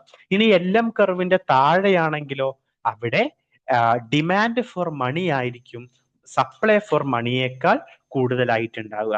LM കർവിന്റെ മുകളിലാണെങ്കിൽ സപ്ലൈ ഫോർ മണി ആയിരിക്കും കൂടുതലായിട്ടുണ്ടാവുക. LM കർവിന്റെ താഴെയാണെങ്കിൽ ഡിമാൻഡ് ഫോർ മണി ആയിരിക്കും കൂടുതലായിട്ടുണ്ടാവുക. ഇനി നമുക്ക് ഏറ്റവും പ്രധാനപ്പെട്ട, നമ്മൾ പറഞ്ഞു നമുക്ക് എക്സ്പാൻഷണറി ഫിസ്ക്കൽ പോളിസിയും കോൺട്രാക്ഷണറി ഫിസ്ക്കൽ പോളിസിയും എങ്ങനെയാണ് IS കർവിനെ എഫക്ട് ചെയ്യുന്നത് എന്ന് നമ്മൾ പറഞ്ഞു. അപ്പൊ നമുക്ക് ഫിസ്ക്കൽ പോളിസി എവിടെയൊക്കെയാണ് ISLM ഫ്രെയിംവർക്കിൽ വർക്ക് ആവാൻ നോക്കാം. ഫിസ്ക്കൽ പോളിസി IS കർവിനെയാണ് എഫക്ട് ചെയ്യുന്നത്. എക്സ്പാൻഷണറി ഫിസ്ക്കൽ പോളിസി ആയിട്ടുള്ള ഗവൺമെന്റ് എക്സ്പെൻഡിച്ചർ ഇൻക്രീസ് ചെയ്യുക, ടാക്സ് റെഡ്യൂസ് ചെയ്യുക, ഇതാണ് പ്രധാനമായിട്ടുള്ള എക്സ്പാൻഷണറി ഫിസ്ക്കൽ പോളിസീസ് അല്ലെ. അപ്പൊ എക്സ്പാൻഷണറി ഫിസ്ക്കൽ പോളിസീസ് ആയിട്ടുള്ള ഗവൺമെന്റ് എക്സ്പെൻഡിച്ചർ ഇൻക്രീസ് ചെയ്യുക, ടാക്സ് റെഡ്യൂസ് ചെയ്യുക എന്നുള്ള രണ്ട് കേസുകളാണെങ്കിൽ അവിടെ എന്ത് സംഭവിക്കും? അഗ്രഗേറ്റ് ഡിമാൻഡ് ഇൻക്രീസ് ആവുകയും IS കർവ് റൈറ്റിലേക്ക് ഷിഫ്റ്റ് ചെയ്യുകയും ചെയ്യും.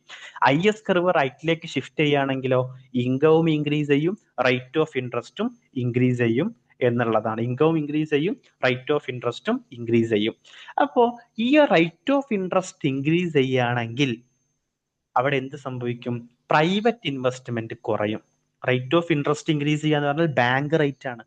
ആളുകൾക്ക് കൂടുതൽ ഇൻട്രസ്റ്റ് ബാങ്കിൽ നിന്ന് കിട്ടുകയാണെങ്കിൽ ആളുകൾ ഇൻവെസ്റ്റ് ചെയ്യുന്നത് കുറയും, ആളുകൾ ബാങ്കിൽ കൊണ്ടുപോയിട്ട് ഡെപ്പോസിറ്റ് ചെയ്യും. ഇതിനെയാണ് നമ്മൾ ക്രൗഡിങ് ഔട്ട് എഫക്റ്റ് എന്ന് പറയാം. അപ്പൊ ക്രൗഡിങ് ഔട്ട് എഫക്റ്റ് എന്ന് പറഞ്ഞാൽ എന്താണ്? ഈ എക്സ്പാൻഷനറി ഫിസ്ക്കൽ പോളിസി ഉണ്ടാവുന്ന സമയത്ത് ഇൻട്രസ്റ്റ് റേറ്റ്, അതായത് എക്സ്പാൻഷനറി ഫിസ്ക്കൽ പോളിസി ഉണ്ടാവുന്ന സമയത്ത് ഇൻട്രസ്റ്റ് റേറ്റ് ഇൻക്രീസ് ആവുകയും അത് കാരണമായിട്ട് പ്രൈവറ്റ് ഇൻവെസ്റ്റ്മെന്റ് കുറയുകയും ചെയ്യുന്ന പ്രോസസ്സിനെയാണ് നമ്മൾ ക്രൗഡിങ് ഔട്ട് എഫക്റ്റ് എന്ന് പറയാം. അപ്പൊ നിങ്ങൾ ഇത്ര മനസ്സിലാക്കുക, ഗവൺമെന്റ് എക്സ്പെൻഡിച്ചർ ഇൻക്രീസ് ചെയ്യാണ്. ഗവൺമെന്റ് എക്സ്പെൻഡിച്ചർ ഇൻക്രീസ് ചെയ്യുക എന്ന് പറഞ്ഞാൽ എക്സ്പാൻഷനറി ഫിസ്ക്കൽ പോളിസിയാണ്. ഗവൺമെന്റ് എക്സ്പെൻഡിച്ചർ ഇൻക്രീസ് ചെയ്യുകയാണെങ്കിൽ അഗ്രഗേറ്റ് ഡിമാൻഡ് എന്ത് ചെയ്യും? ഇൻക്രീസ് ചെയ്യും. അഗ്രഗേറ്റ് ഡിമാൻഡ് ഇൻക്രീസ് ചെയ്യുകയാണെങ്കിൽ നമുക്ക് സംഭവിക്കുന്ന പ്രധാനപ്പെട്ട ഒരു ചേഞ്ചസ് ആയിരിക്കും നമ്മുടെ ഇൻകം ഇൻക്രീസ് ചെയ്യുക എന്നുള്ളത്, അല്ലെ?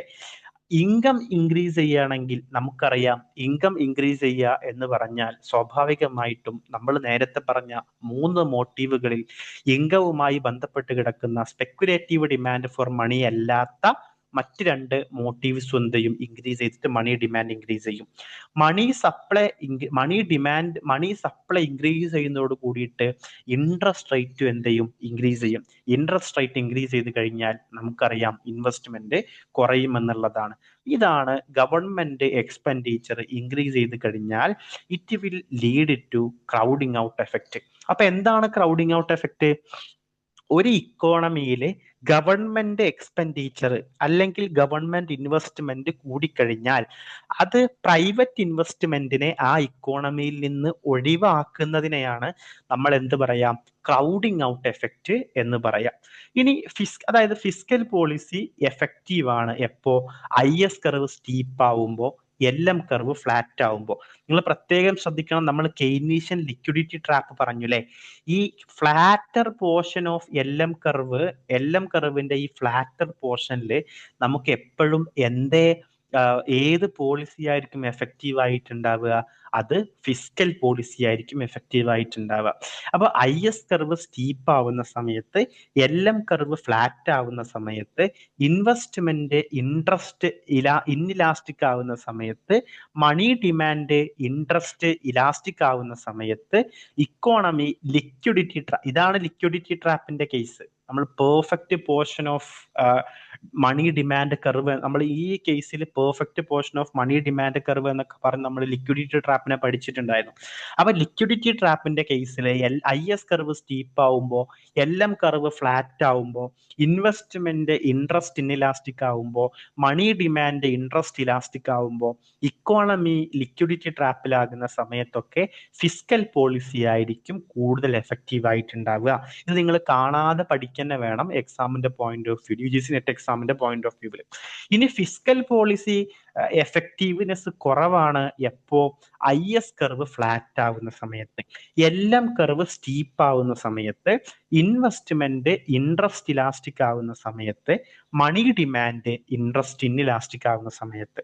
ഈ സമയത്തൊക്കെയാണ് നമുക്ക് ഫിസ്ക്കൽ പോളിസി എഫക്റ്റീവ് ആവുന്നത് കുറയുന്ന സിറ്റുവേഷൻസിനെ നമുക്ക് കാണാൻ പറ്റുന്നുണ്ടാവാം. ഇനി നമ്മൾ മോണിറ്ററി പോളിസിയിലേക്ക് കിടക്കുകയാണ്. മോണിറ്ററി പോളിസി ഏറ്റവും കൂടുതൽ എഫക്ട് ചെയ്യുന്നത് എവിടെയായിരിക്കും? ഫിസ്ക്കൽ പോളിസി ഏറ്റവും കൂടുതൽ എഫക്ട് ചെയ്യുന്നത് എവിടെയായിരിക്കും? അത് ഗുഡ്സ് മാർക്കറ്റിലായിരിക്കും അല്ലെ? അപ്പൊ മോണിറ്ററി പോളിസി ഏറ്റവും കൂടുതൽ എഫക്ട് ചെയ്തത് എവിടെയായിരിക്കും? അത് മണി മാർക്കറ്റിലായിരിക്കും. മണി മാർക്കറ്റിന്റെ ഒരു രൂപകമായിട്ടുള്ള LM കർവിലായിരിക്കും നമുക്ക് അതിന്റെ എഫക്റ്റിനെ കാണാൻ പറ്റുക. ഇനി എന്താണ് എക്സ്പാൻഷനറി മോണിറ്ററി പോളിസി എന്ന് പറഞ്ഞാല്? എക്സ്പാൻഷനറി മോണിറ്ററി പോളിസി എന്ന് പറഞ്ഞാൽ എക്സ്പാൻഷൻ ആണ്. Expansion of what? മണി സപ്ലൈയുടെ എക്സ്പാൻഷനെയാണ് നമ്മൾ എക്സ്പാൻഷനറി മോണിറ്ററി പോളിസി എന്ന് പറയാം. മണി സപ്ലൈ ഇൻക്രീസ് ചെയ്യുന്ന സമയത്ത് അല്ലെങ്കിൽ നമ്മുടെ സൊസൈറ്റിയിൽ മണി ഇൻക്രീസ് ചെയ്യുന്ന സമയത്ത് സ്വാഭാവികമായിട്ടും എന്തുണ്ടാവും? മണി സപ്ലൈയും ഇൻക്രീസ് ചെയ്യും അല്ലെ? സ്വാഭാവികമായിട്ടും മണി സപ്ലൈ ഇൻക്രീസ് ചെയ്ത് കഴിഞ്ഞാൽ 2 കാര്യങ്ങൾ നമ്മുടെ സൊസൈറ്റിയിൽ നടക്കും. ഒന്ന്, ഇൻകം കൂടും.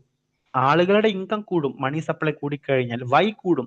2, റേറ്റ് ഓഫ് ഇൻട്രസ്റ്റ് കുറയും. റേറ്റ് ഓഫ് ഇൻട്രസ്റ്റ് കുറഞ്ഞാൽ എന്ത് സംഭവിക്കും? നമുക്കറിയാം, റേറ്റ് ഓഫ് ഇൻട്രസ്റ്റും ഇൻവെസ്റ്റ്മെന്റും ഓപ്പോസിറ്റ് ഡയറക്ഷനിലാണ്. റേറ്റ് ഓഫ് ഇൻട്രസ്റ്റ് കുറഞ്ഞു കഴിഞ്ഞാൽ ആ സൊസൈറ്റിയിലുള്ള ഇൻവെസ്റ്റ്മെന്റ് എന്ത് ചെയ്യും? കൂടും എന്നുള്ളതാണ് നമ്മൾ നേരത്തെ പറഞ്ഞ മൾട്ടിപ്ലയർ തിയറിയുമായിട്ട് നമുക്കിതിനെ കണക്ട് ചെയ്യാൻ പറ്റും.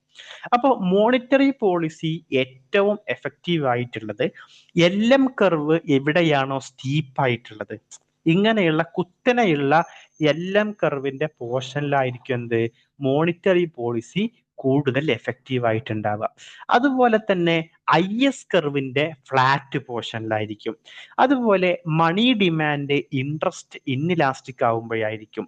ഇൻവെസ്റ്റ്മെന്റ് ഇൻട്രസ്റ്റ് ഇലാസ്റ്റിക് ആവുമ്പോഴായിരിക്കും. ഇനി മോണിറ്ററി പോളിസി ലെസ് എഫക്റ്റീവ് ആവുന്നത് എപ്പോഴാണ്? ഒന്ന്, LM കർവ് ഫ്ലാറ്റ് ആകുമ്പോഴായിരിക്കും. രണ്ട്, IS കർവ് സ്റ്റീപ്പ് ആകുമ്പോഴായിരിക്കും.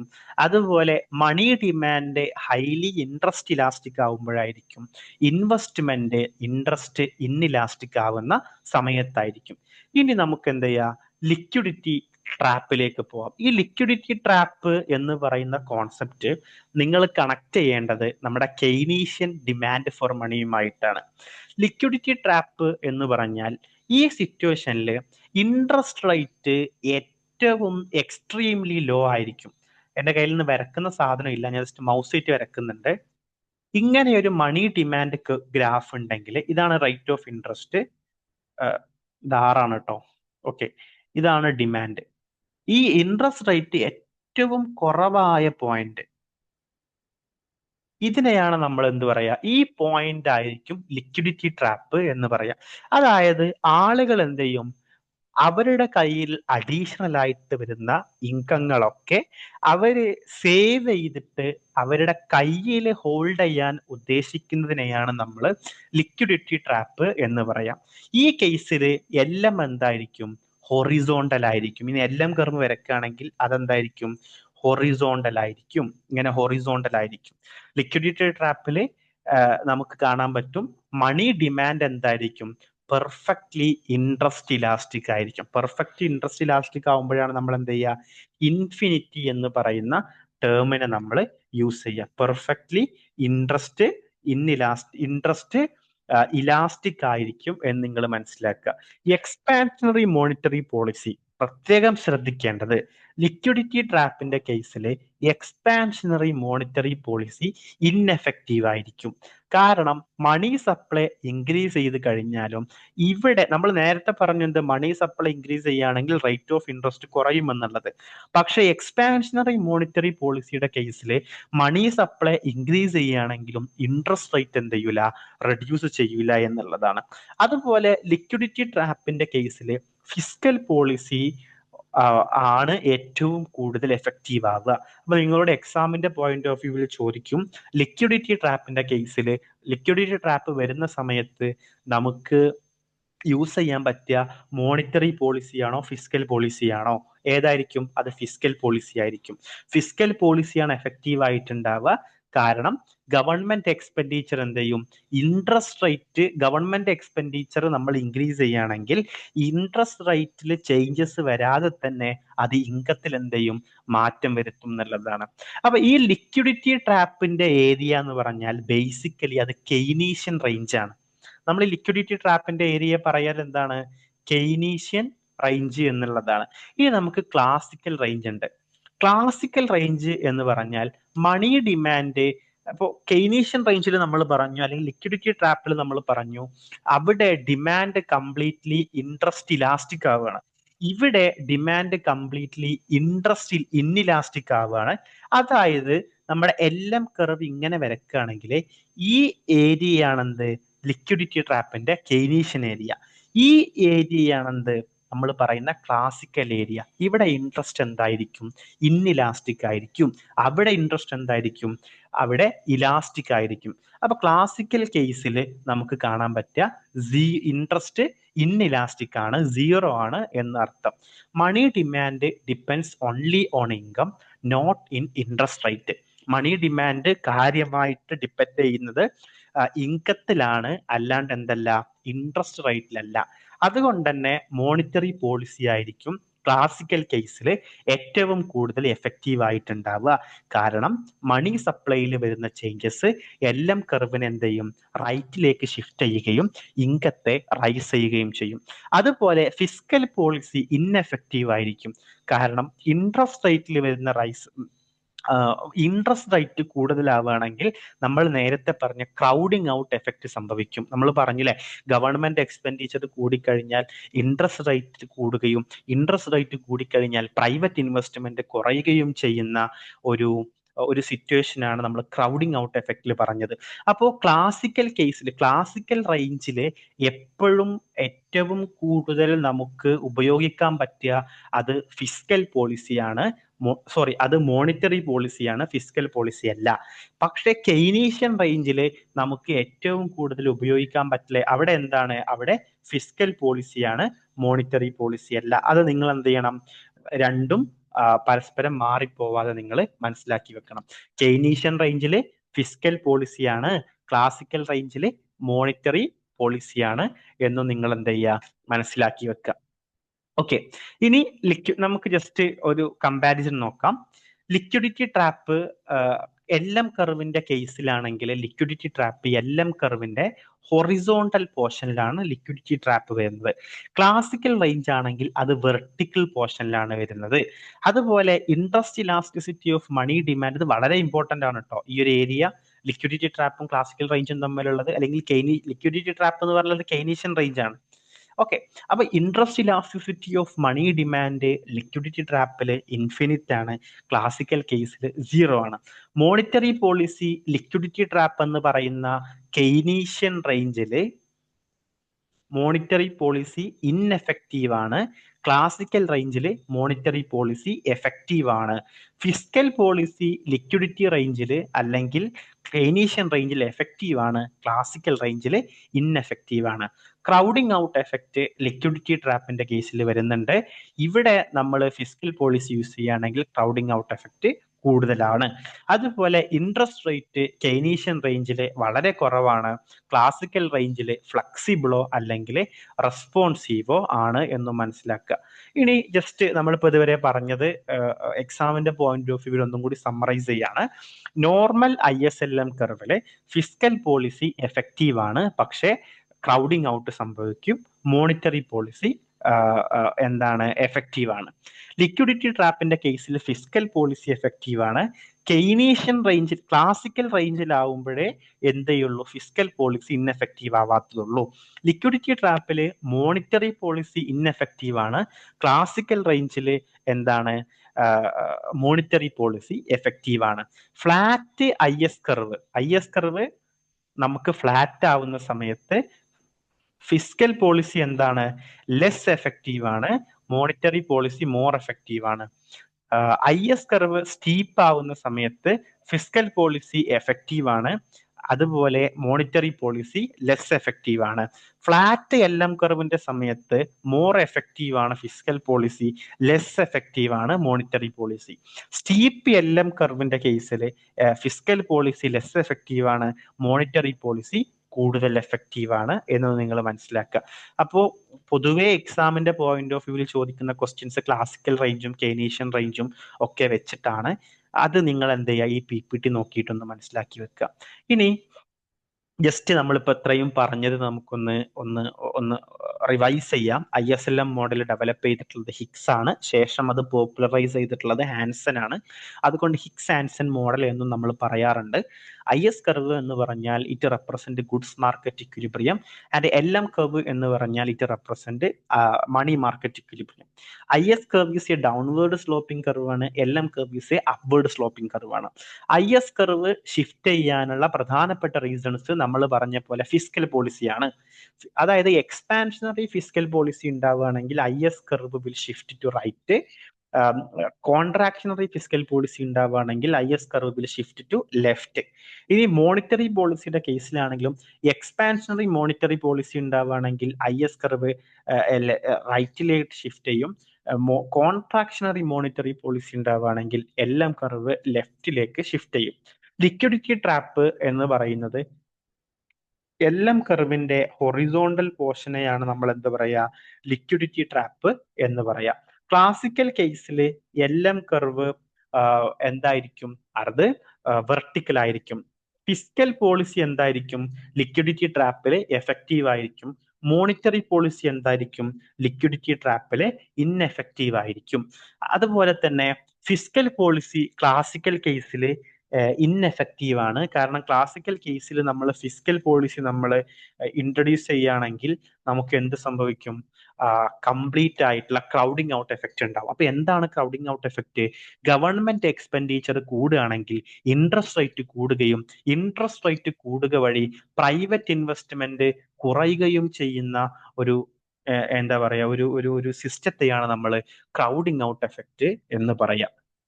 ഓക്കെ, അപ്പൊ നമുക്ക് ഇത്രയുമാണ് ഒരു UGC നെറ്റ് എക്സാമിന്റെ പെർസ്പെക്റ്റീവിൽ ISLM മോഡലിൽ ഡിസ്കസ് ചെയ്യാനുള്ളത്.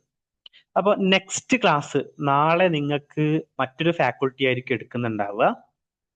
ഞാൻ ഇനി 11-ാം തീയതിക്ക് ശേഷമേ ഉണ്ടാവുള്ളൂ. എനിക്കൊരു എക്സാമും മറ്റു കാര്യങ്ങളൊക്കെ ഉണ്ട് PhDയുടെ. അപ്പോൾ നിങ്ങൾക്ക് എന്തെങ്കിലും ചോദിക്കാനുണ്ടെങ്കിൽ you can ask now or we can wind up the session.